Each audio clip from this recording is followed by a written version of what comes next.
Hi, Tyler. Thanks for joining today and having people get to know you a little bit better.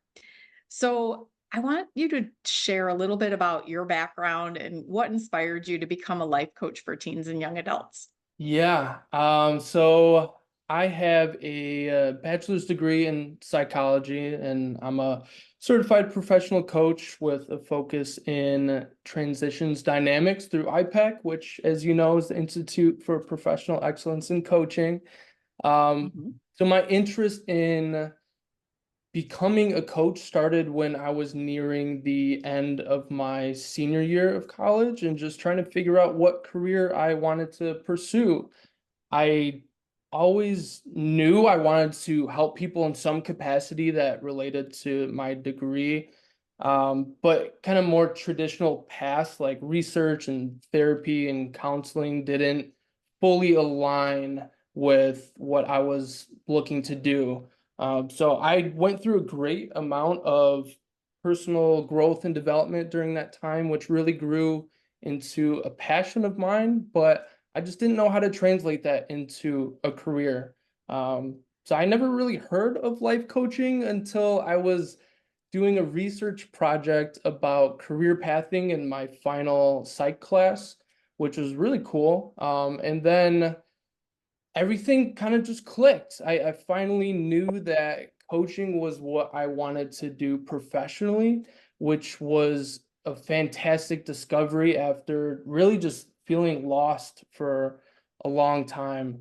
And after I graduated, I spent a few years volunteering for a youth empowerment organization in my area, in the Chicagoland area, that helped teenagers on their own personal growth journey. And then alongside that, I also worked as a counselor and a teacher at a Job Corps center that helps at-risk students transition into sustainable careers.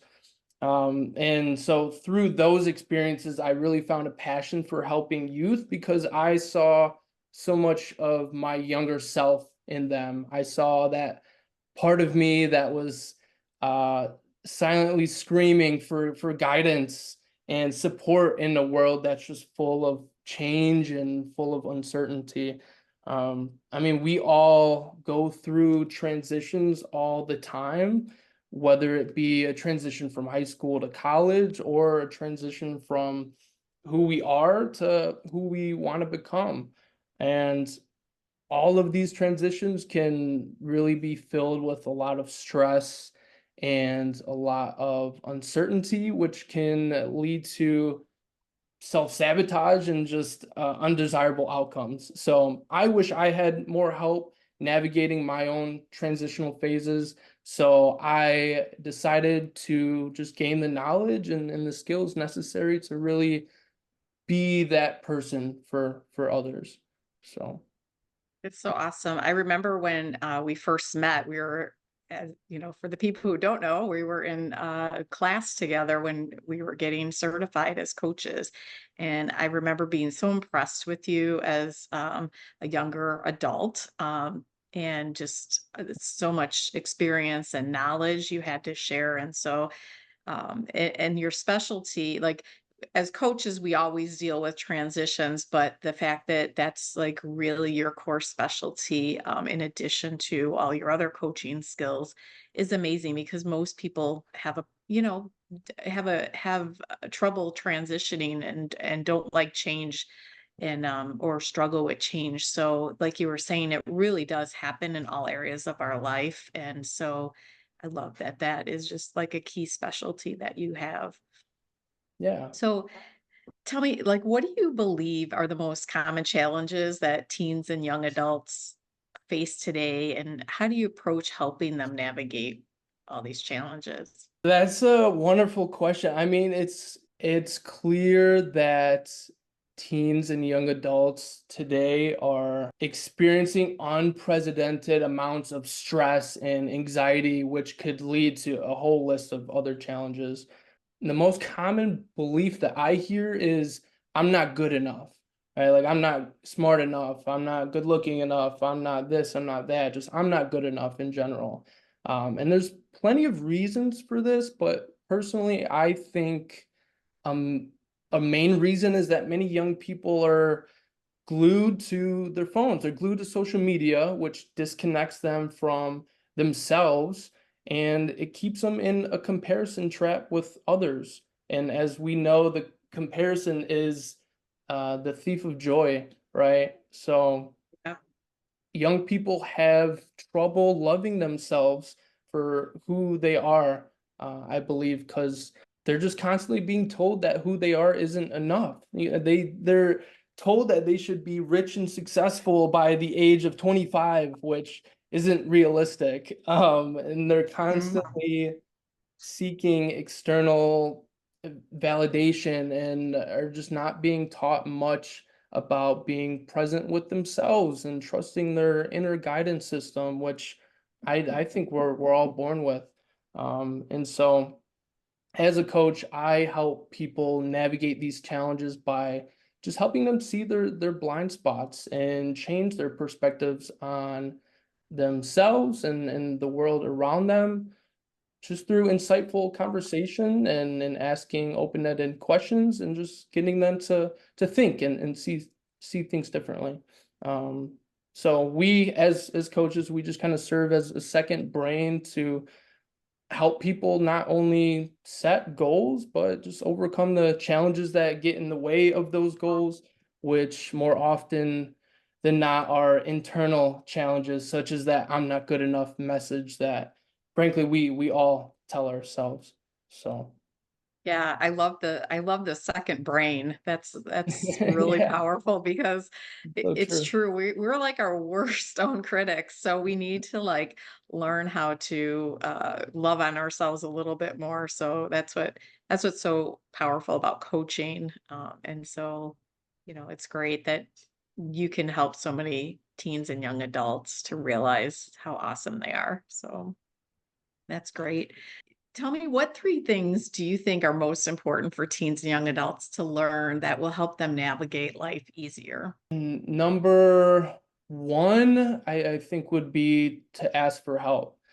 Um, so much of my life, I never really wanted to ask for help. I just thought I could do everything on my own, especially when it came to my mental and emotional health. And the more I grew up, the more I realized, like, hey, I need some help. And I was just kind of afraid to ask for it. And again, assumed that I didn't need it, which, led to a lot of suffering. So it just made life harder. So definitely ask for help. Number two, I think would be to put the phone down and start living in the present moment. The concept of mindfulness really changed my life. I know it's changed the lives of a lot of other people as well, because the brain needs time to rest, it needs time to reflect, and it needs time to reset to operate properly.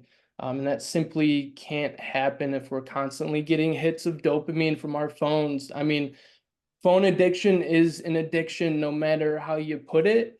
And addictions can ruin lives. It can make life much harder, not just for you, but the people around you as well. And then number three, I would say just to never stop learning, especially about yourself. It's great to learn about subjects like math and science, but I would argue it's way more important to learn things like meditation and exercise and about psychology and philosophy and nutrition and so on and so forth. Um, Jim Rohn, who is actually the mentor of Tony Robbins, has a quote that says, "Work harder on yourself than you do at work," or on your job. And I really couldn't agree more with that. So those would be my three things. Love it. That's amazing quote. And I love your top three things. Those are super awesome. So can you give me an example of a successful coaching experience you've had with a teen or young adult? And what were the key elements that contributed to their progress? I think one thing that comes to mind is when a client of mine reached out for support between sessions. after finding out that he didn't do as well as he thought on an exam that he studied a lot for. And so at the start of our coaching relationship, he would typically just kind of beat himself up over something like this, and that would really contribute to his self-sabotaging behaviors like procrastination, just putting off studying and waiting till later or cramming it in. And so instead, he reached out, told me what happened. We worked together to identify that the situation was really an opportunity for growth instead of validation that he's a failure and will never succeed no matter how hard he tries. So I told him it's not the grades that define him. What defines him is the ability to be resilient and persist forward in the face of adversity, whether it's an exam or anything else. And so after that, once finals came around, he changed up his study habits. He just pivoted, did things a little bit differently, and passed his exams with flying colors. And that's something he was really proud of. I was proud as well. So Yeah, it's so awesome to see that progress. And so much of it is mindset, like you mentioned. It's just looking at things differently, looking at yourself differently. And mhm. um, it- like we, as coaches, we know there's no such thing as failure. There's an opportunity to learn and grow and be able to consciously change the way you're doing things so you can have more success, whatever that looks like for you. Right. Yeah, you either win or you learn. That's what they say. Yeah, yeah, exactly. I love it. That's a good one too. So what kind of tips do you have maybe for parents that you could share? Or just one tip? Yeah, what comes to mind, just a tip is just check in with your kids from a place of love and do that often. Instead of being upset with them about a bad grade that they got, for example, just ask questions about what they need, how you can help, and most importantly, just remind them that you love them no matter what. Kids just want to be loved and they want to make their parents proud. But in my opinion, that love and pride shouldn't be contingent on their achievements. It should just be there. So check in with them and just remind them like, hey, I'm here for you. I love you no matter what. Doesn't matter, what grade you got in this exam. I'm always here as a source of support and yeah, just constantly drive that into their brains as much as you can. Yeah, that's so important. And as parents, it can be difficult sometimes because our society is so based on outcomes, and sometimes we push that on our kids too. So it's sometimes hard to just step back from that. So I love that you brought that up. That's really great. Yeah. So my last question for you is, what is your greatest wish for teens and young adults these days? Um, I think this relates to what you just kind of mentioned, but I just wish and hope that young people can learn to love themselves for who they are at the core instead of chasing external success and validation just to be happy and content. Most people think that happiness comes from success, such as financial success. But what I've learned is that it's quite the opposite. Success and achievement really come easiest when you learn to be happy and be content with yourself, while, of course, recognizing where you have room for growth. But the more you can appreciate yourself and be in the moment and just be grateful for who you are, what you have, and what's around you, success comes much easier that way. It's not the other way around. So Yeah, that's so powerful. And I think that there'll be older adults listening to this, parents listening to this that don't even have that for themselves or haven't learned that. And that's why I think both of us, our passion lies in helping young people so they don't have to struggle and be older and not have gotten this message and these tools and all the stuff that coaching brings to help us love ourselves and have more our internal success and not look at the external things for happiness and joy. Yeah.